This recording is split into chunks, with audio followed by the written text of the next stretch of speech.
How to turn off location on Instagram map. Hey everyone! In this quick tutorial, I'm going to show you exactly how to turn off your location on the Instagram map. So if you don't want people to see where you are, just follow along step by step. Alright, let's dive in. Open your Instagram app on your phone. Now tap your profile icon in the bottom right corner. From your profile, tap the 3 horizontal lines at the top right. Scroll down and tap Story, Live, and Location.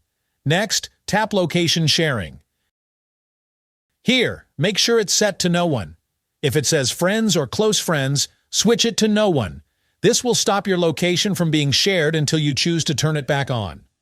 Now let's go one step further and remove Instagram's location access from your phone. Go to your phone's settings. On iPhone or Android, find Privacy and Security, then Location Settings.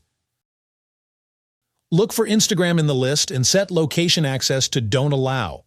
Double-check it says Don't Allow before leaving. This ensures Instagram can't access your phone's location at all. And that's it. With these 2 settings, your location is completely turned off on Instagram.